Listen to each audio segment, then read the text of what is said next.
जय श्री कृष्णा, जय श्री महाकाल। सभी व्यूअर, सब्सक्राइबर और फॉलोअर्स का एक बार फिर से स्वागत है आपके ही प्यारे यूट्यूब चैनल क्रोशिया व्लॉग्स में। तो फ्रेंड्स, आज के इस वीडियो में हम जानेंगे कि क्रोशिया का जॉब मार्केट कैसा है। क्या आपको क्रोशिया जानने के बाद कंटिन्यूसली काम मिलता है? क्या आपको कंपनियां रखती है? क्या वहाँ की एक्चुअल रिपोर्ट है? तो आज के इस वीडियो में हम आपसे यही इंफॉर्मेशन शेयर करेंगे फ्रेंड्स।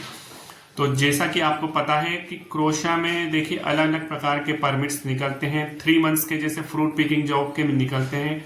और अगर बात कहूँ तो सी साइड की जो कि हॉस्पिटलिटी सेक्टर के जो परमिट्स निकलते हैं वो सीजनल 6 मंथ के निकलते हैं। तो ज़्यादातर जो सीजनल परमिट्स होते हैं वो 1 मई से, कुछ 15 मई से, कुछ 15 अप्रैल से स्टार्ट होते हैं और अक्टूबर एंड, कुछ सितंबर मिड में या कुछ अक्टूबर मिड में उनका एक्सपायरी हो जाती है। यानी सीजनल परमिट 6 मंथ के होते हैं। जो सी साइड में अगर आप जाएंगे हॉस्पिटलिटी सेक्टर के अंदर जॉब में, जैसे आप कुक में जाएंगे, वेटर में जाएंगे, बारटेंडर, हाउसकीपिंग, क्लीनिंग, तो इस टाइप की जॉब्स अगर आपको मिलती है तो वो 6 मंथ की रहती है। और आपके परमिट्स पे आपको पता है वो डेट मेंशन होती है कि कब से कब तक का परमिट है। और कुछ परमिट्स जो सबसे ज़्यादा चलते हैं 1 ईयर के परमिट्स होते हैं। इसमें भी सिविल वर्क कहें तो कंस्ट्रक्शन से रिलेटेड वर्क होता है, या वेयर हाउस, और जो दूसरे भी परमिट्स आपको मार्केट में देखने को मिलते हैं टैक्सी वगैरह के, फूड डिलीवरी ड्राइवर के, तो ये 1 ईयर के परमिट्स होते हैं।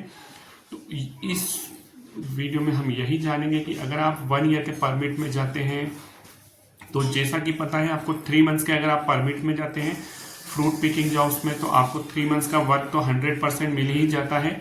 उसके बाद आपके पास ऑप्शन होता है या तो आप अपनी होम कंट्री आइए या वहीं क्रोशिया के अंदर दूसरी कंपनी को सर्च करके अपनी जॉब को सिक्योर करिए, ताकि आपको वापस क्रोशिया से अपनी होम कंट्री ना आना पड़े। और दूसरा, कुछ हमारे मित्र ऐसे होते हैं जो दूसरी कंट्री में माइग्रेट होने के लिए ही सीजनल परमिट में जाते हैं, क्योंकि उनका टारगेट या उनका जो प्लान होता है कि वो दूसरी कंट्री में जाएंगे। जैसे अभी वर्तमान में केवल स्पेन कंट्री के ही पेपर लॉक हो रहे हैं 2 साल के, बाकी कंट्रीज के नहीं हो रहे हैं।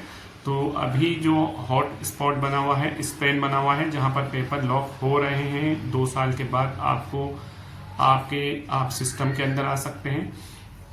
तो अब बात करते हैं जो हमारे मित्र जाते हैं सीजनल 6 मंथ में भी, उनको पता है कि अगर उनका परमिट अक्टूबर में एक्सपायर हो रहा है, किसी का नवंबर में होता होगा, तो उसके पहले आपको अपनी जॉब को सिक्योर करना है। तो जो सी साइड वाले जितने भी हमारे मित्र जाते हैं सी साइड्स में, आइलैंड्स में, जो पूला, जदर, स्प्लिट और जो भी आइलैंड्स हैं वहाँ पर, उमग, पग, जितने भी आइलैंड्स में अगर आप काम करने के लिए जा रहे हैं तो आपके परमिट सीजनल हैं। उसके बाद आप या बहुत सारे मित्र हमारे जो होते हैं वो जागरिब के साइड माइग्रेट होते हैं या बड़ी बड़ी सिटीज में माइग्रेट होते हैं। सबसे ज़्यादा तो जागरिब में ही लोग आ जाते हैं, या वराजदीन वगैरह में, जैसे वेयर हाउस है या कंपनीज है, इंडस्ट्रीज है। तो क्रोशिया का जो जॉब मार्केट है इतना बड़ा नहीं है जितने कि लोग वहाँ पर पहुँच रहे हैं और पहुँच चुके हैं। तो वहाँ जाने के बाद ज़्यादातर लोग, सबसे ज़्यादा तो अगर मैं एक बात कहूँ तो 70% लोग तो क्रोशिया इसलिए ही जाते हैं क्योंकि उनको क्रोशिया में काम नहीं करना होता, केवल उनको अपनी दूसरी कंट्रीज में जहाँ पर उनके कुछ फ्रेंड्स बैठे हैं, रिलेटिव्स बैठे हैं, वहाँ पर उनको माइग्रेट करना होता है। इसलिए वो क्रोशिया की फाइल अपनी होम कंट्री से लगवाते हैं और क्रोशिया रीच करते हैं, और फ्लाइट से उतरने के बाद या 1 वीक के बाद वो अपनी मनचाही कंट्री में माइग्रेट हो जाते हैं। बाकी के जो 30% लोग हैं जो वाकई में क्रोशिया में काम करना भी चाहते हैं, तो उसमें से भी केवल कहूँ तो 5% लोग ही सेट हो पाते हैं क्रोशिया के अंदर, और 25% लोग ऐसे हैं जिनको कंपनियां एयरपोर्ट पे रिसीव भी नहीं करने आती, ना उनके कुछ अपडेट मिलती है, केवल वो लैंड करते हैं। उसके बाद वो अपने अकोमोडेशन, अपने एक्सपेंसेस खर्च करके एक हॉस्टल में अपना रूम या बेड स्पेस बुक करते हैं। उसके बाद जो उनका अकोमोडेशन के अलावा जो उनका फूड है वो खुद अपना मैनेज करते हैं। तो ऐसा आपको देखने को मिलेगा जब आप क्रोशिया जाएंगे। तो ये अभी क्रोशिया के लेटेस्ट या कहें तो ग्राउंड रिपोर्ट है कि क्रोशिया में वर्क इतना नहीं है जितना कि मेन पावर पहुंच चुका है, और मेन पावर अभी आगे भी पहुंचेगा। बाकी क्रोशिया में अगर आप प्लान करके चलते हैं कि मैं क्रोशिया में ही 2-4 साल रुकूंगा, तो उसमें केवल 5% लोग ही 100 में से सक्सेस हो पाते हैं, जो कि फिक्स हो पाते हैं, वहाँ पर सेटल हो पाते हैं। बाकी लोग अगर सेटल होना भी चाहते हैं तो वहाँ की कंपनियाँ आपको मैं बता चुका हूँ, बहुत सारी कंपनियाँ ऐसी हैं जो ना तो आपको, कहने का मतलब है आपको ओपन वर्क परमिट पे बुलाया जाता है, यानी कि आपको कोई काम नहीं मिलेगा, केवल आपकी लीगल रूप से शेनेगन ग्रुप के अंदर एंट्री हो जाएगी, क्योंकि क्रोशिया भी एक शेनेगन ग्रुप का मेंबर है। तो आपके पास एक्सेस है, आप जैसे ही क्रोशिया उतरे आप चाहें तो दूसरी कंट्री जा सकते हैं। बाकी अगर आपका प्लान है क्रोशिया में ही काम करने का, तो वहाँ पर कंपनियाँ क्या है, सप्लायर कंपनियाँ ज़्यादा हैं जो कि किसी बड़ी कंपनी के अंडर में ही काम करती है। जैसे वहाँ पर जैसे अभी इंफ्रास्ट्रक्चर का काम हो रहा है या हाई रेज बिल्डिंग बन रही है, तो वहाँ पर जो कंपनियां हैं, बाहर की कंपनियां वो कॉन्ट्रैक्ट्स लेती हैं और फिर लोकल कंपनियां जो क्रोशिया के अंदर काम कर रही है, मैन पावर या कंस्ट्रक्शन से रिलेटेड, तो वो उनको हैंड ओवर करती है। तो वही कंपनियां, मेन पावर कंपनियां आपको आपकी होम कंट्री से हायर कर रही है। तो इसमें क्या होता है मित्रों, जरूरी नहीं कि उस कंपनी को 12 महीने कंटिन्यूसली काम मिले, तो हो सकता है आपको 2 महीने कंपनी रखे, 1 महीना रखे, 3 महीना रखे, 6 महीना रखे। तो मैं वही कहना चाहूँगा, केवल 5% लोग ही ऐसे होते हैं जिनकी जॉब सिक्योर होती है, 12 महीने उनको काम मिलता है। बाकी के 30-40% लोग जो वाकई में क्रोशिया में काम करना चाहते हैं, वो पूरे साल कहूँ या कुछ 3 महीने, 6 महीने, 8 महीने उनको काम मिलता है, किसी को 1 महीने काम मिलता है। उसके बाद वो अपनी जॉब को दूसरी कंपनी में स्विच करते हैं या दूसरा जॉब ढूंढते हैं, भले वो प्रोफेशनल ही क्यों ना हो। जैसे कुछ हमारे कहूँ तो 60-70% लोग तो ऐसे हैं कि फ्रेशर होते हैं, जो अपनी होम कंट्री से बोलते हैं कि हमको केवल क्रोशिया भेज दीजिए, हम कुछ भी काम कर लेंगे। तो आप वहाँ जाकर कुछ भी काम नहीं कर सकते, क्योंकि आपके पास अगर स्किल नहीं है तो आपको कोई भी कंपनी नहीं रखती है। इस बात का आप ध्यान रखिए। वहाँ पर आप कहें कि आपको एज अ हेल्पर रख ले, तो ऐसा कुछ काम नहीं है। वहाँ पर आप स्किल्ड भी हैं तो वहाँ पर आपको मल्टीपल टास्क दिए जाते हैं। जैसे अगर आप स्टील फिक्सर हैं तो आपको शटरिंग कारपेंटर के साथ भी जोड़ा जाएगा, टाइल मेसन के साथ, ब्रिक मेसन के साथ, यानी आपको सभी प्रकार के काम सिविल वर्क में करना पड़ेंगे। यानी अगर आप कंस्ट्रक्शन साइट पे जाएंगे तो आपको सभी प्रकार का काम करना पड़ता है, लेकिन आपको कोई सी भी एक स्किल वाकई में आना चाहिए। जब आप क्रोशिया लैंड करते हैं तो आपका 1 वीक के अंदर जो कंपनियां हैं आप जिन्होंने आपको हायर किया है, वो आपका 1 वीक हो सकता है 2 वीक के अंदर आपका टेस्ट लेती हैं, आप किस कैटेगरी में या किस जॉब पोजीशन पे आए हैं, वाकई में आपके पास वो स्किल है कि नहीं। उसके बाद ही आपका टीआरसी कार्ड का प्रोसेस होगा और बायोमेट्रिक्स होंगे। अगर आप अपने कार्य में दक्ष हैं तो आप समझिए आपका टीआरसी कार्ड आपको मिलेगा। और अगर आप बिल्कुल ऐसे फ्रेशर गए हैं तो आपका टीआरसी कार्ड आपको कंपनी नहीं देगी और आपको कंपनी अपने अकोमोडेशन से वो कह देगी कि आप खाली कर दीजिए, आप दूसरी कंपनी सर्च कर लीजिए। और बहुत सारे हमारे मित्रों के साथ तो मैं बता ही चुका हूं, उनको एयरपोर्ट से भी कंपनियां रिसीव नहीं करने आती, न उनके आगे के एसोसिएट्स उनका कॉल पिक करते हैं, न अपडेट देते हैं। तो ऐसी परेशानियां आपको भी होगी जब आप क्रोशिया जाएंगे। भले वो आप कंस्ट्रक्शन वर्क में जाइए या किसी भी वर्क में जाइए तो आपको परेशानी आ सकती है। हालांकि कहूँ तो जैसे सीजनल परमिट वाले हैं तो उनके लिए कोई परेशानियां कम ही है, क्योंकि उनका परमिट 3 महीने का होता है, तो 3 महीने तक कंपनियां काम करवाएगी आपसे। या 6 महीने का आपका सीजनल परमिट है तो भी कंपनी आपसे 6 महीने काम करवाएगी। उसके बाद आपको कहा जाएगा या तो आप अपनी होम कंट्री चले जाइए या क्रोशिया में ही दूसरी कंपनी सर्च कर लीजिए, या आपको दूसरी कंट्री जाना है तो आप जा सकते हैं।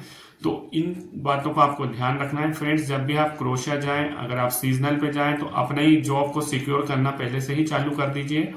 और ज़्यादातर अभी जो हमारे मित्र क्रोशिया जा रहे हैं, तो जैसे मैंने आपको बताया कि स्पेन अभी हॉट स्पॉट है जहां पर पेपर लॉक हो रहे हैं। और दूसरा, ऐसे हमारे मित्र हैं जिनको कंपनियों ने 1 महीने काम दिया, 2 महीने काम दिया, 3 महीने दिया, 4 महीने दिया, 6 महीने दिया, उनका परमिट 1 साल का था। तो वो हमारे जो मित्र हैं वो ज़्यादातर अभी पोलैंड माइग्रेट हो रहे हैं। तो पोलैंड में वैसे जॉब है और पोलैंड का भी परमिट देखा गया है 45 से 60 दिन के अंदर आ जाता है। तो वहाँ पर वो माइग्रेट हो रहे हैं और अपना प्रोसेस कर रहे हैं टीआरसी कार्ड का। तो आप सभी मित्रों से मैं यही कहूँगा, अगर आप क्रोशिया जानना चाहते हैं तो अभी मैं फिर कहूँगा, कंपनियाँ इतना मैन पावर बुला रही है जबकि उनके पास इतना काम नहीं है, समझ गए। अगर उनको रिक्वायरमेंट 10 लोगों की है, कंपनी माइक्रो लेवल की है, 10 से 20 अगर उनको फॉरेन वर्कर की नीड है, वो परमिट्स कंपनियां निकाल लेती है 50 से 100। तो बाकी के जो फॉरेन वर्कर का वीज़ा लगता है तो उनका न तो बायोमेट्रिक हो पाता है, न कंपनियां उनको लेने आती हैं। फिर जो बीच में एसोसिएट्स हैं, फिर वो उनका हो सकता है काम करवा देते हैं, कंपनियों का जॉब स्विच करा देते हैं, या उनका जो परमिट्स पे जिस परमिट पे आए हैं वो परमिट कैंसिल करके नया प्रोसेस करवा देते हैं। तो इस प्रोसेस में भी पता है आपको 2 से 4-5 महीने लग जाते हैं। अगर आपका परमिट जागरिक सिटी से अप्लाई होगा तो भी अगर आप लोकल क्रोशिया के अंदर भी बैठे हैं तो आपका 4-5-6 महीने लग सकता है परमिट आने में। तो अगर आप परमिट लोकल क्रोशिया के अंदर भी बैठे हैं तो आप जागरिक से अपना परमिट अप्लाई मत करवाइएगा। आप अपना परमिट आउटसाइड जागरिक से अप्लाई करवाइए ताकि आपका परमिट 1 से लेकर 3 महीने में आ जाए। तब तक क्या होगा, आपको कोई हॉस्टल किराए पर लेकर रहना पड़ेगा और आपका जो फूड एक्सपेंसेस है वो आपके रहेंगे। यानी मिनिमम अगर मैं बात कहूँ तो 250 से 300 यूरो आप नॉर्मली आपका खर्चा आएगा फूड और आपके अकोमोडेशन का मिनिमम। ये सबसे मैं मिनिमम बता रहा हूँ, बाकी आपके ऊपर है। कोई 400 यूरो 300 यूरो का भी अकोमोडेशन लेता है तो 400-450 पर मंथ का उनको खर्चा उठाना पड़ सकता है, जो कि जॉब लेस होंगे क्रोशिया जाने के बाद, जिनको कंपनियों ने 1 महीने 2 महीने 3 महीने 6 महीने बाद मना कर दिया है कि आपके लिए हमारे पास अभी जॉब नहीं है, आप दूसरी कंपनी सर्च कर लीजिए या अपनी होम कंट्री चले जाइए या आप यूरोप की और किसी कंट्री में माइग्रेट हो जाइए। तब आपके पास न तो सर पे छत रहेगी, आपके अगले दिन से ही सबसे पहला एक्सपेंसेस आपका चालू हो जाएगा हॉस्टल का रेंट, जो कि आपको एडवांस में देना पड़ता है। तो मैंने आपको बताया है हॉस्टल के रेंट क्रोशिया, अगर मैं जागरेब की बात करूं तो 150 से 300 के बीच आपको हॉस्टल का मिल जाएगा। और कुछ हॉस्टल ऐसे भी हैं जो आपको 400, 350 या 450 में फूड भी देते हैं, 2 टाइम का मील देते हैं। तो इस प्रकार के हॉस्टल्स हैं। तो मान के चलिए आपका 250 से 400 यूरो पर मंथ का खर्चा आपके ऊपर लागू हो जाएगा, जो आपको अपनी होम कंट्री से मंगवाना पड़ेगा, यानी अपने पेरेंट्स से मंगवाना पड़ेगा। और अगर आपने 3 महीने 4 महीने 6 महीने जो जॉब किया था और अगर वो पैसे आपने अपने घर भेज दिए थे तो आपको वापस 3-4 महीने के लिए आपको सरवाइव करने के लिए वापस वो फंड मंगवाना पड़ेगा। तो मैं यही कहूँगा, अगर आप क्रोशिया जाते हैं और अगर आपने 1 महीने 2 महीने 3 महीने जॉब किया है तो आप अपने घर पर पेमेंट मत भेजिए। कम से कम आप अपने पास 1500 से 2000 रुपये बैकअप लेकर चलिए, कि जरूरी नहीं कि आपके साथ ये हो, बाकी ज़्यादातर यही होता है। कंपनी आपको 3 महीने 4 महीने 6 महीने हो सकता है 8 महीने बाद भी अगर उस कंपनी के पास आगे कोई प्रोजेक्ट नहीं है, कोई काम नहीं है, तो वो कंपनी आपको मना कर देगी कि कल हमारा अकोमोडेशन खाली कर दीजिए, आप कोई दूसरी कंपनी सर्च कर लीजिए या अपनी होम कंट्री चले जाइए। अगर आपको टिकट चाहिए तो कंपनियां टिकट भी प्रोवाइड करती है, आपको अपनी होम कंट्री जाना है। कुछ कंपनियां ऐसी भी होती है कि आपको अपनी होम कंट्री जाना है तो आपको वो टिकट भी प्रोवाइड करवा देती है, नहीं तो ऑप्शन देती है कि आप दूसरी कंपनी सर्च कर लीजिए। तब तक आप अपनी दूसरी कंपनी सर्च करेंगे, तब तक आपके पास अगर फंड नहीं है तो आपको वापस से अपनी होम कंट्री से वो फंड मंगवाना पड़ेगा। तो मैं सभी मित्रों से यही रिक्वेस्ट करूँगा, आप कम से कम 2-3 महीने का जो आपकी सैलरी मिली है, भले वो 1 महीने की मिली है, 2 महीने की, 3 महीने की या 4 महीने, जितने भी महीने आपने काम किया है, तो आप 1500 से 2000 रुपये का जो यूरो का फंड है रिजर्व रखिए अपने अकाउंट्स में, ताकि अगर कंपनी इन फ्यूचर निकालती है तो आपके पास एक सफिशिएंट फंड हो। 2-3 महीने 4 महीने तक आप सरवाइव कर पाएंगे क्रोशिया के अंदर, अगर आप क्रोशिया के अंदर ही काम करना चाहते हैं। एक तो ये बात हो गई। और दूसरी बात, अगर आप क्रोशिया से अगर पोलैंड या और कहीं पे भी जाएंगे तब भी आपको जो ये फंड है 1500 से 2000 यूरो का आपको बहुत काम आएगा, अगर आपने सेविंग करके रखी है अपने बैंक अकाउंट्स में, तो ये फंड आपको काम आएगा। क्योंकि आप पोलैंड भी जाएंगे तब भी आपके 300 से 500 यूरो लग जाएंगे आपके नए जॉब को सर्च करने में। और क्रोशिया के अंदर भी आप जॉब सर्च करेंगे तो 200 से 500 यूरो लोकल एजेंसियां या एजेंट्स का हूँ तो वो आपसे चार्ज लेती हैं, जॉब को दिलवाने के लिए। जैसे अभी कहूँ तो जैसे अभी मई जून में क्या होगा, बहुत सारी ओपनिंग्स आएगी, तब आपको फ्री ऑफ कॉस्ट जॉब मिल जाता है। बाकी अगर अब मैं बात कहूँ, अगर आप अक्टूबर यानी कहूँ तो नवंबर, दिसंबर, जनवरी और फरवरी, ये 4 महीने में अगर आप क्रोएशिया जाते हैं तो आपको 90 या 70% तो ऐसे लोगों को सामना करना ही पड़ेगा, उनको जॉब नहीं मिलेगी और 4 महीने तक उनको सरवाइव करना पड़ेगा। अक्टूबर, नवंबर, दिसंबर, जनवरी और फरवरी की भी बात कहूँ, क्योंकि मार्च से बहुत सारी ओपनिंग्स आना चालू हो जाती है, मार्च, अप्रैल। और अगर कहूँ सी साइड की तो मई, जून, जुलाई, अगस्त, सितंबर तक तो काम होता ही है सी साइड्स पे।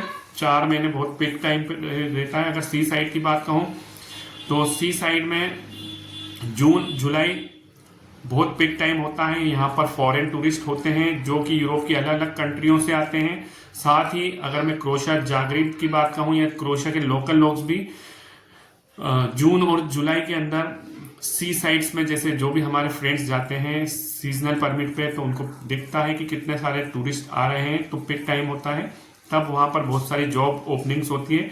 जो कि आपको पता है सीजनल का मतलब 3 मंथ 6 मंथ का ही आपको काम मिलेगा। उसके बाद आपको वहाँ के जो एम्प्लॉयर होंगे या होटल के, रेस्टोरेंट के मालिक होंगे या रिसोर्ट के मालिक होंगे, वो कहेंगे कि आप अपनी जॉब दूसरी सर्च कर लीजिए।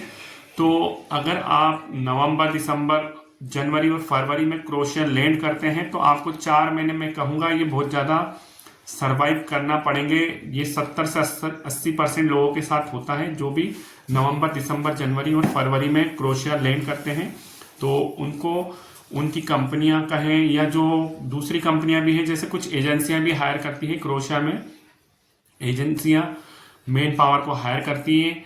भले आप फॉरेन वर्कर नेपाल से हैं, भारत से हैं या कहीं से भी हैं, तो वो उनको हायर करती है और अपने अकोमोडेशन में रखती हैं, क्योंकि उनको बुलाया जाता है उन एजेंसी के अपने परमिट्स पे। फिर उसके बाद यानी वो वर्क वाला परमिट नहीं होता, एजेंसियां उनको हायर करती है, फिर वही एजेंसियां मेन पावर के रूप में दूसरी कंपनियों को वो ट्रांसफर करती है।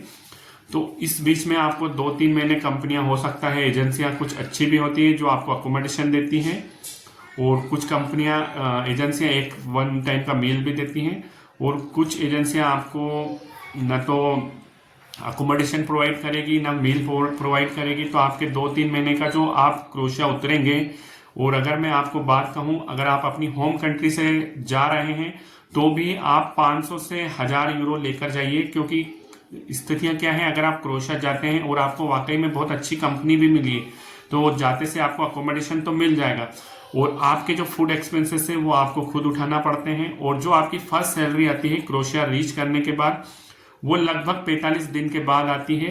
ये मान के चलिए, अगर आप मान लीजिए मंथ के मिड में भी गए तो आपको 15 दिन की सैलरी अगले मंथ के 15 तारीख को मिलेगी, क्योंकि क्रोएशिया का जो सैलरी का रूल है, कहीं कंपनियां 5 तारीख को सैलरी अकाउंट्स में डालती है, कुछ 10 तारीख और कुछ 15-16 तारीख तक भी एम्प्लॉयज के अकाउंट में क्रेडिट कर देती है।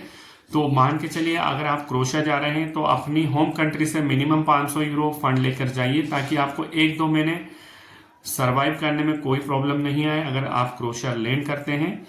तो मैं आप सभी मित्रों से यही कहूँगा कि क्रोएशिया में इतना मैन पावर तो पहुंच चुका है जितने की वहां पर जॉब ओपनिंग्स नहीं है। कंपनियां बहुत छोटी छोटी हैं, और कंपनियां हो सकता है आपको 1 महीना काम दे, हो सकता है 3 महीना दे, हो सकता है 6 महीने दे, हो सकता है साल भर भी काम दे। कुछ ऐसे मैंने फिर कहा है कि केवल 5% लोग, 100 में से 5% लोग ही क्रोएशिया में लॉन्ग टर्म तक काम कर पाते हैं, और 50-60% तो मैंने आपको फिर कहा वो उतरने क्रोएशिया लैंड करने के बाद ही दूसरी कंट्री माइग्रेट हो जाते हैं। जो 25-30% जो लोग बचे हैं जो वाकई में क्रोएशिया काम करने के मकसद से गए थे, तो वो भी प्रॉपरली सेट नहीं हो पाते हैं।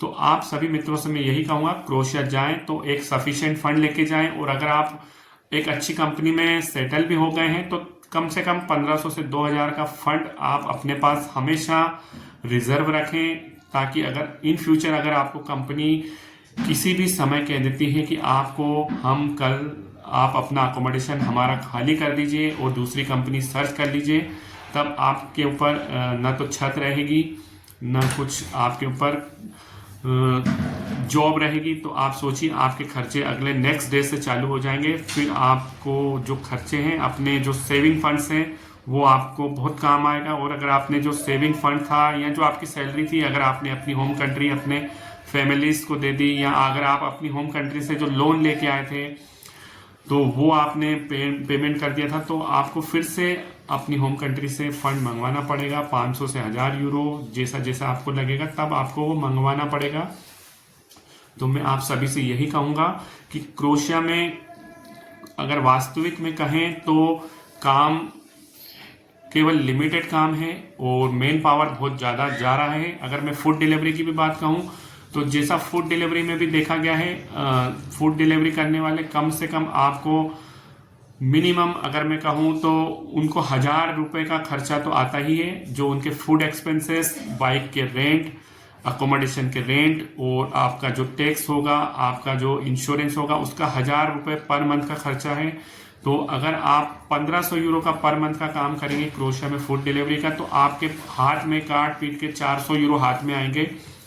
तो जब आप 1500 यूरो का काम करते हैं, तो अभी वर्तमान में स्थिति यही है, जो क्रोएशिया में फूड डिलीवरी का जॉब कर रहे हैं, तो कोई हमारा मित्र ऐसा है फूड डिलीवरी पार्टनर 200 यूरो बचा पा रहा है, कोई 500, कोई 300, और कुछ लोग ऐसे होंगे जो लिमिटेड 5, 10 या कहूँ अगर 1000 फूड डिलीवरी पार्टनर काम कर रहे हैं तो उसमें से 50 लोग ऐसे हो सकते हैं जो कि 700, 800 या 1000 यूरो बचा रहे हैं। बाकी 900 से 950 मित्र हमारे फूड डिलीवरी पार्टनर ऐसे ही हैं जो 200 से 400 या मैक्सिमम 500 यूरो ही सब डिडक्शन के बाद बचा पा रहे हैं। तो ये स्थिति फूड डिलीवरी पार्टनर की भी है। और अगर कहूँ बात टैक्सी ड्राइवर की भी, अभी जो 2025 में भी लॉ चेंज हो चुके हैं, तो अभी जो है 30% जो गवर्नमेंट रखती है, 70% के बाद जो बचता है उसमें कंपनी और एम्प्लॉयज का होता है।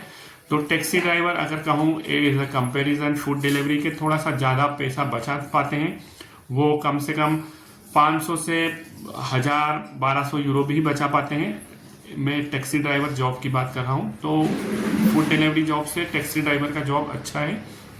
तो इस प्रकार की वर्तमान स्थितियां हैं। और अगर मैं कहूँ कंस्ट्रक्शन की भी बात, तो कंस्ट्रक्शन में आपको पता है मिनिमम आपको जो नेट सैलरी मिलती है 700 यूरो मिलती है, और कंपनी आपको अकोमोडेशन देती है। कुछ कंपनियां आपको फूड अलाउंस भी देती है, कुछ कंपनियां 50 यूरो फूड अलाउंस देती है, कुछ 100 यूरो देती है, कुछ 150 यूरो भी देती है। कुछ कंपनियां ऐसी अच्छी भी है। बाकी तो देखा यही गया है कि आपको अगर नेट सैलरी की बात करूं तो 700 से 800 यूरो सैलरी मिल पाएगी अगर आप क्रोएशिया सिविल वर्क में जा रहे हैं, यानी कंस्ट्रक्शन वर्क में जा रहे हैं। और अगर आप प्रोफेशनल भी हैं, जैसे अगर मैं सिविल वर्क की बात के अलावा भी बात कहूँ, अगर आप वेल्डर के वर्क में जा रहे हैं, एसी टेक्नीशियन में जा रहे हैं, या इलेक्ट्रीशियन में भी जा रहे हैं, तो आपकी सैलरी 700-800 यूरो नेट सैलरी ही रहेगी, और इससे ज़्यादा आप सेविंग नहीं कर पाएंगे। हालांकि जो हमारे मित्र वेल्डिंग पोजीशन में जाते हैं वो थोड़ा सा अर्निंग ज़्यादा कर पाते हैं, 1000 से 1500 यूरो भी वो बचा पाते हैं अगर आपकी जॉब क्रोएशिया के अंदर ही है।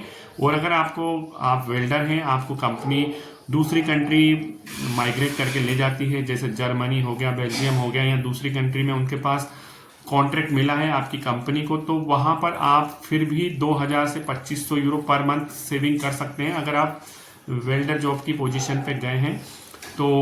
और अगर मैं बात कहूँ, अगर आप सीजनल परमिट पे गए हैं सी साइड पे, तो आपकी सैलरी अगर कहूँ तो 700 से 1000 यूरो, 1100 यूरो भी आपको मिल सकती है 3, 4, 5 महीने। उसके बाद तो आपको पता है आपकी जब जॉब छूट जाएगी तो आपको सी साइड से वापस जागरेब या दूसरी सिटीज में आप माइग्रेट करेंगे, तब आपको वही 600-700 यूरो ही मिलेंगे।